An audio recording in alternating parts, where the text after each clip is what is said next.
The hedonistic treadmill. Happiness always seems just out of reach. We chase new goals, dream of bigger achievements, and tell ourselves that if we only had more money, more success, more love, we'd finally be content. But when we get those things, the satisfaction fades, and the cycle begins again. This endless pursuit is what psychologists call the hedonistic treadmill, a concept that reveals how our search for happiness often keeps us running in place. The hedonistic treadmill, or hedonic adaptation, refers to our tendency to quickly return to a baseline level of happiness no matter what happens in our lives. When we achieve something we've long desired, a new job, a raise, a relationship, it brings a surge of happiness. But over time, that excitement fades as we adapt to the change. Similarly, negative experiences like losing a job or going through a breakup often cause an initial drop in happiness, but we eventually recover and return to our baseline. This cycle isn't just anecdotal, it's backed by research. Studies have shown that even life-altering events like winning the lottery or experiencing a serious injury don't have as lasting an impact on happiness as we might expect. People who win millions often find themselves no happier a year later than they were before. Similarly, those who experience setbacks frequently adapt to their new circumstances and find ways to regain their sense of well-being. This doesn't mean that happiness is impossible to achieve, but it does mean that our expectations about what will make us happy are often misguided. We imagine that external changes, wealth, status, possessions, will transform our lives, but the truth is more complicated. As we adapt to new circumstances, what once felt extraordinary becomes ordinary. The dream house becomes just a house. The dream job becomes just work. This adaptation is part of what keeps us on the treadmill, constantly searching for the next thing that might finally bring lasting fulfillment. The hedonistic treadmill is rooted in human evolution. Our ancestors lived in environments where survival depended on continuous effort. Staying alive required constantly seeking food, shelter, and safety, and those who became complacent were less likely to pass on their genes. This drive for more served us well in the past, but in modern society, it often leaves us feeling unsatisfied. No matter how much we achieve or acquire, it never seems to be enough. Understanding the hedonistic treadmill can help us break free from its grip. One important insight is that material wealth and external success have diminishing returns when it comes to happiness. Research shows that while money can improve well-being up to a certain point by meeting basic needs and reducing financial stress, beyond that, its impact on happiness is minimal. After achieving financial stability, accumulating more wealth doesn't significantly increase life satisfaction, yet many of us continue to chase it, believing it holds the key to happiness. Another way to step off the treadmill is to focus on experiences rather than possessions. Studies suggest that experiences like traveling or spending time with loved ones bring more lasting happiness than material goods. This is partly because experiences create memories and deepen our connections with others, while possessions tend to lose their novelty over time. Investing in relationships, personal growth, and meaningful activities can bring a sense of fulfillment that material success often fails to provide. Gratitude is another powerful tool for countering the effects of hedonic adaptation.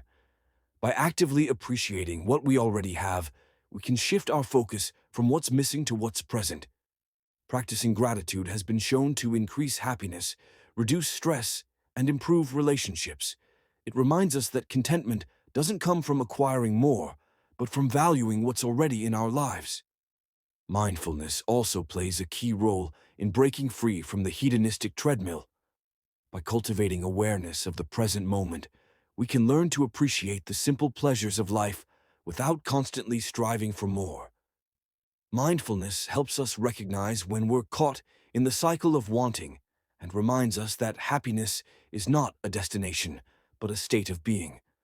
While the hedonistic treadmill highlights the challenges of maintaining happiness, it also reveals our resilience. Our ability to adapt to both positive and negative experiences is a testament to the human capacity for growth and recovery. Life will always bring ups and downs, but understanding how hedonic adaptation works can help us approach these fluctuations with greater awareness and balance. The hedonistic treadmill doesn't mean we should stop striving or setting goals. Ambition and progress are essential parts of life, but it does challenge us to rethink why we pursue certain things and whether they truly bring the satisfaction we seek. It invites us to step back and ask whether we're running towards something meaningful or simply running in circles. Ultimately, the treadmill isn't about the things we chase. It's about how we engage with life. By shifting our focus from external achievements to internal contentment, we can begin to move away from the endless cycle of striving and toward a deeper, more lasting sense of happiness. The treadmill may be a part of human nature, but with awareness and intention, we can learn to walk at our own pace, savoring the journey instead of endlessly chasing the next milestone. The meaning of suffering. Suffering is inevitable. It touches every life in every corner of the world, leaving no one untouched. But why does it exist? Is it merely a cruel accident of life, or does it serve a deeper purpose? The question of the meaning of suffering has haunted humanity for millennia, inspiring some of our most profound philosophies. Religions and works of art at its core, suffering raises questions about existence itself. Why must living beings endure pain, loss, and despair? For many, suffering seems to undermine the very idea of a just or meaningful universe. And yet some argue that suffering is not just an unfortunate byproduct of existence, but a force that shapes us, challenges us, and paradoxically gives life depth and meaning. One of the most influential perspectives on suffering comes from the ancient Greek philosopher Epicurus, who saw pain as an unavoidable part of the human experience. He argued that understanding the nature of suffering could help us manage it. For Epicurus, much of our suffering comes from fear of death, fear of pain, fear of the unknown. By confronting these fears head-on and recognizing their limits, we can reduce the hold they have over us. This isn't to say we eliminate suffering entirely, but we learn to navigate it with greater clarity. Religious traditions also provide powerful interpretations of suffering in Christianity. Suffering is often seen as a test of faith or a path to redemption. The story of Job, for example, explores the endurance of a man who loses everything, yet continues to trust in God through his trials. Job's suffering becomes a means of deepening his relationship with the divine, even if the reasons for his pain remain incomprehensible. This perspective doesn't necessarily explain suffering, but it reframes it as something that can transform and elevate the human spirit. In Buddhism, suffering is placed at the center of its teachings. The first noble truth states that life is marked by suffering, or dukkha, caused by desire and attachment. This suffering is not seen as punishment, but as a natural consequence of craving permanence in an impermanent world. The Buddha's path to enlightenment offers a way to transcend suffering, not by avoiding it, but by understanding it. Roots and learning to let go. This approach views suffering as a teacher, guiding us toward insight and liberation. For existentialist philosophers like Friedrich Nietzsche, suffering is an essential part of growth and self-discovery. And Nietzsche famously declared that which does not kill us makes us stronger. He believed that suffering was not to be avoided, but embraced as a source of strength and creativity. Life's greatest challenges, he argued, force us to confront our limitations and push beyond them, transforming pain into power. To Nietzsche, suffering was not just a condition to endure, but a force that could fuel human greatness. But not everyone agrees that suffering has meaning for many. Nihilists, suffering is simply a fact of life, random, meaningless, and indifferent. It has no deeper purpose, no cosmic justification. This perspective can be both freeing and unsettling. On the one hand, it absolves us of the need to find meaning in our pain. On the other, it leaves us with the daunting task of facing suffering without the comfort of larger narratives. Nihilism challenges us to create our own meaning in a universe that offers none.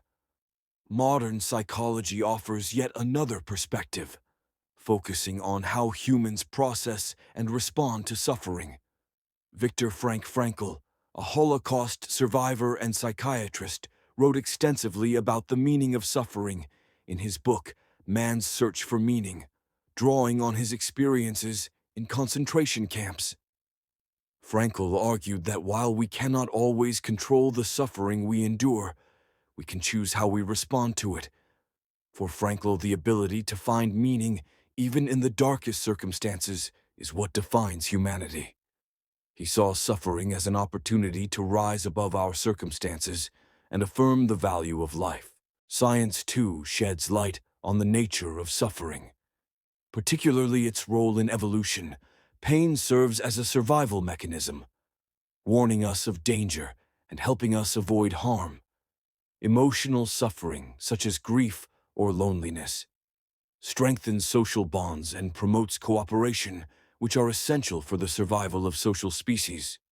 While these explanations don't offer moral or philosophical meaning, they reveal suffering as an integral part of life's design, shaping the way we interact with the world and each other in the modern world, where suffering often feels overwhelming.